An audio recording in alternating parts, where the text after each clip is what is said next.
Salut les petits clous, bienvenue dans Les Pieds dans le Pad. Sorti en 2002 sur PlayStation 2, The Mark of Cree est un jeu d'action-aventure développé par le studio américain San Diego Studio, un des studios internes de Sony Computer Entertainment. A l'origine, l'idée était un peu folle. Créer un jeu qui mélange l'esthétique des dessins animés Disney avec la brutalité d'un jeu d'action adulte. On se retrouve donc avec un style graphique inspiré de l'animation traditionnelle, très coloré, presque cartoonesque, mais qui contraste fortement avec la violence des combats. Cette opposition n'est pas un hasard, c'est le cœur du projet. Les développeurs voulaient surprendre en proposant un univers visuellement léger, presque innocent, pour mieux choquer avec des combats ultra violents et sanglants. La création du jeu s'appuie sur une vraie volonté d'expérimentation. Les artistes du studio, passionnés d'animation traditionnelle, ont travaillé main dans la main avec les programmeurs pour donner vie à des personnages fluides, expressifs et très stylisés. Mais derrière cette apparence colorée se cache un système de gameplay innovant. Un cercle de visée permettant d'assigner ses attaques à plusieurs ennemis en même temps. C'était leur manière de se démarquer des autres beat'em all de l'époque et de montrer que la PS2 pouvait encore surprendre. Si vous aimez les univers sauvages et artistiques, alors montrez votre force. Frappez ce bouton like comme Rao dégomme ses ennemis et abonnez-vous à la chaîne pour ne pas manquer mes prochaines aventures. Le corbeau Kuzo a l'œil sur vous. Alors rejoignez la tribu et faites partie du voyage. The Mark of Cree est né de cette volonté d'oser, de casser les codes et de créer quelque chose d'unique. Cartoon et hémoglobine, violence et poésie, le jeu assume son style. Mais reste-t-il aujourd'hui un titre culte? Pour le savoir, mets les pieds dans le pad. Ladies and gentlemen, start your engines.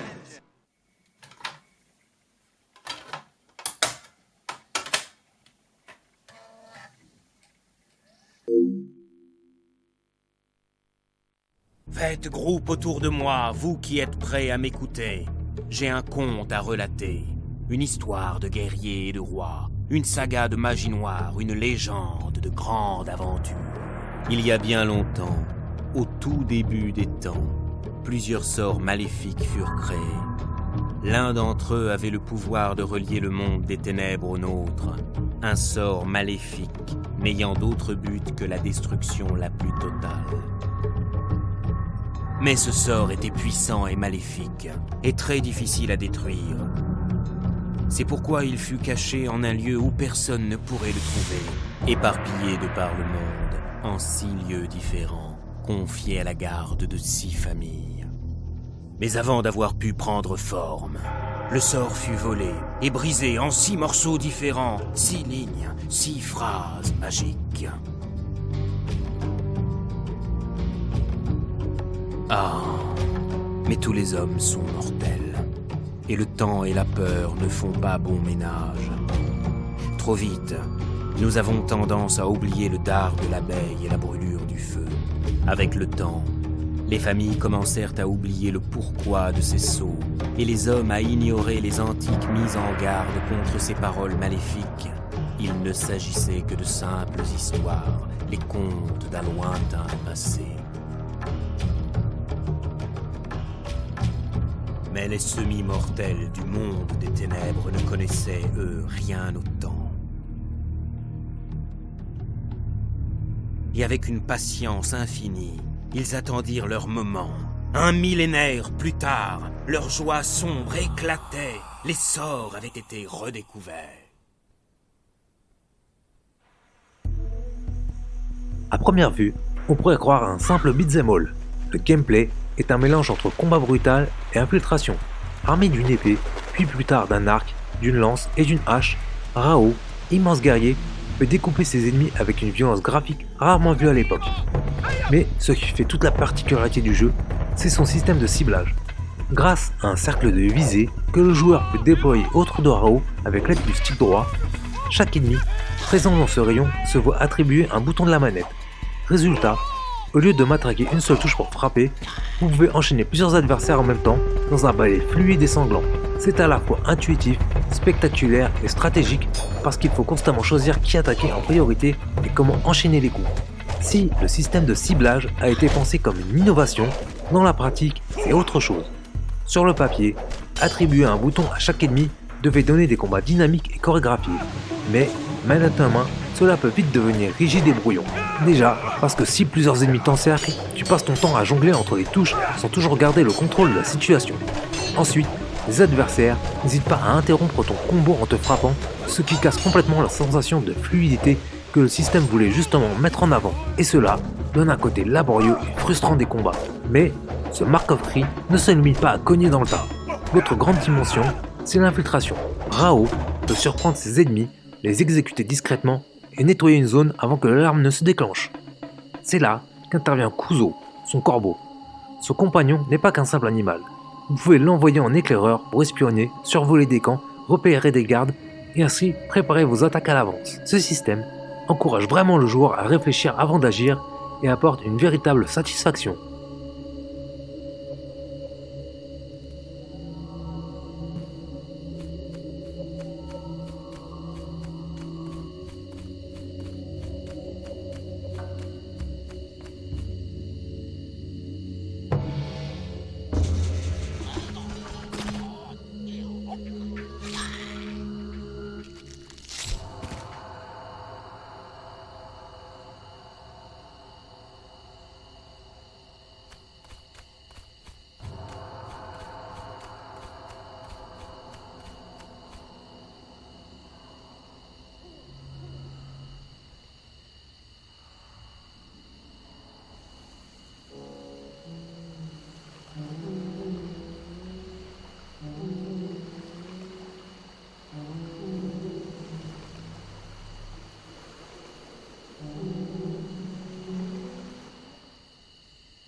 Visuellement, The Mark of Cree frappe tout de suite par son style unique.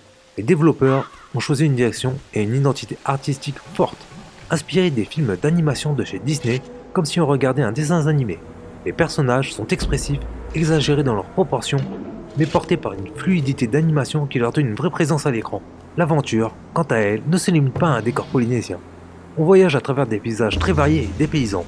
On commence dans des jungles et villages inspirés du Pacifique, puis on gravit des sommets enneigés où est perché un palais d'un empereur qui évoque la Chine, on traverse des temples en ruine qui rappellent la Grèce antique, et on finit au pied d'un volcan en éruption. Cette diversité donne au jeu un vrai souffle d'aventure et une sensation d'exploration permanente. D'un côté, on a des décors qui semblent tout droit sortis d'une fresque polynésienne, de l'autre, on a un Rao immense guerrier qui découpe ses ennemis sans la moindre pitié. Ce contraste entre l'apparence colorée et la violence des combats est au cœur de l'identité du jeu. C'est ce décalage permanent entre la beauté des images et la brutalité des actions qui rend le jeu aussi marquant. Mais tout n'est pas parfait. La caméra, malheureusement, reste un vrai point noir du jeu.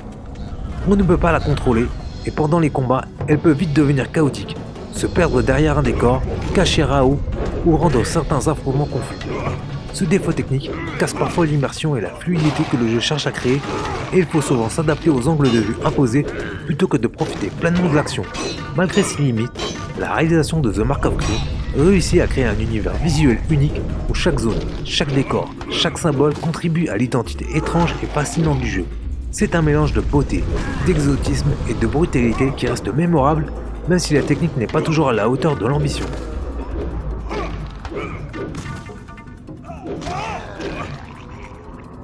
Mon maître partit très tôt le matin suivant et arriva dans la forêt d'Eyadoko alors que le soleil se levait.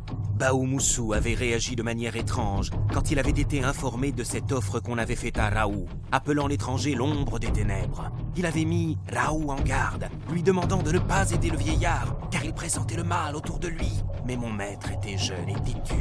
Le vieux lui avait promis de l'or, et son éclat émoussait ses sens. Le doublage en français contribue énormément à l'immersion.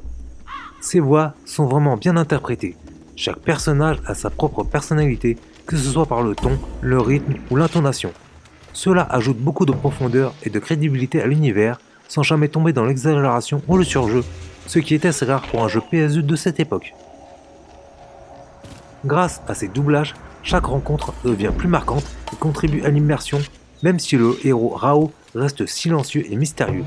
La bande-son de The Mark of Cree, quant à elle, joue un rôle essentiel pour plonger le joueur dans cet univers tribal et mystique. Les musiques alternent entre rythmes percussifs intenses et thèmes plus atmosphériques qui donnent vraiment l'impression d'évoluer dans un monde ancien et dangereux. Les tambours, les flûtes et les instruments exotiques accompagnent chaque zone, que ce soit les jungles luxuriantes, les sommets enneigés ou les temples mystérieux, et renforcent à chaque instant la sensation de voyage et d'aventure. Les thèmes musicaux se marient parfaitement avec l'action, soulignant les combats, la tension lors des infiltrations et les moments de découverte. Ils créent un véritable rythme narratif qui guide le joueur sans avoir besoin de dialogue. La musique et les doublages donnent vraiment une profondeur inattendue à l'expérience.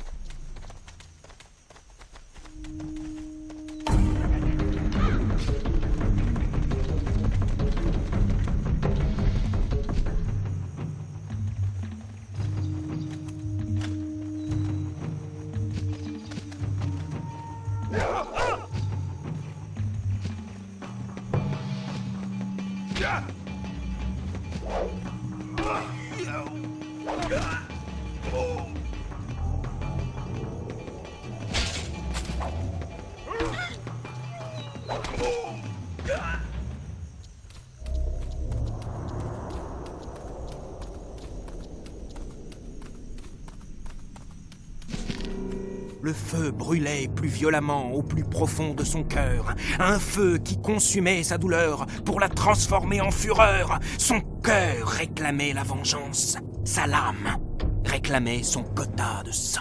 La piste des obscurs était facile à suivre.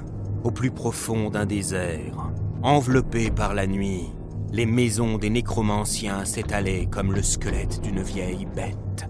À l'extérieur de ces grilles, des corps pendus servaient d'avertissement à tous ceux qui oseraient en franchir le seuil. Mon maître s'esclaffa à la vue de ces mises en garde. Sa rage ne connaissait plus de limite. De nombreux hommes allaient mourir ici avant la fin du jour. La durée de vie de The Mark of Cree est assez singulière, car elle dépend beaucoup de votre manière d'aborder le jeu. Comptez en moyenne entre 8 et 12 heures pour terminer l'histoire principale, ce qui est plutôt raisonnable pour un jeu d'action-aventure de l'époque. Mais ce n'est pas qu'une simple succession de combats. Explorer chaque recoin, découvrir tous les secrets et révéler tous les défis optionnels peut vraiment prolonger l'expérience. Chaque niveau est pensé pour mêler exploration, infiltration et affrontement stratégique. On revient souvent sur ses pas pour trouver des passages cachés, des symboles ou des reliques qui enrichissent l'histoire et le monde. Et même si le jeu peut paraître linéaire au premier abord, cette dimension exploration pousse le joueur à rester attentif et à varier son approche des combats. En plus, la difficulté des ennemis et les mécaniques de ciblage et d'infiltration font que certains passages peuvent se montrer vraiment exigeants, et surtout les derniers niveaux qui sont vraiment atroces de difficulté. À côté, n'importe quelle source, c'est un Kirby, ce qui ajoute quelques heures de challenge supplémentaires. Au final, The Mark of Cree offre une durée de vie correcte, suffisante pour profiter pleinement de son univers et de ses mécaniques, tout en laissant une impression d'aventure dense et maîtrisée.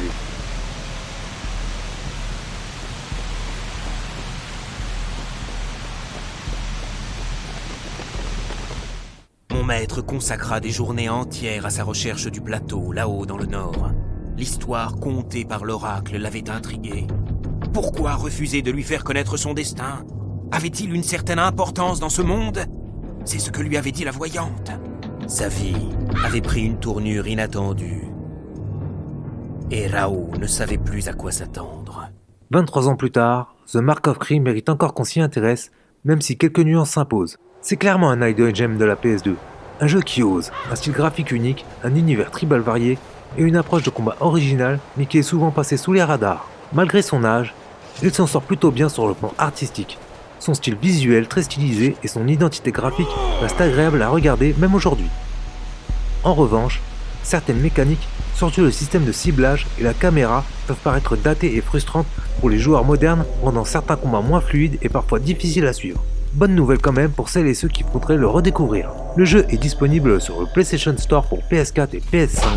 cette version améliorée propose un upscaling en 1080p, une prise en charge complète des trophées, y compris le platine, et des fonctionnalités modernes comme le SharePlay ou le Remote Play. Ces améliorations rendent le jeu plus accessible et agréable sur les consoles actuelles, tout en préservant l'expérience originale. Mais, si tu cherches des alternatives plus modernes avec un univers stylisé et une action fluide, des titres comme Okami ou les premiers épisodes de God of War peuvent convenir. Mais malgré ses défauts techniques, The Mark of Cree reste un jeu culte, audacieux et fascinant qui mérite d'être redécouvert pour son identité et son originalité. Merci d'avoir regardé, likez, commentez et partagez, abonnez-vous pour ne pas rater mes prochaines aventures, à bientôt dans les pieds dans le pad. Son sabre accroché au dos, Kuzo, son guide spirituel lui servant d'éclaireur. Congratulations, you placed first.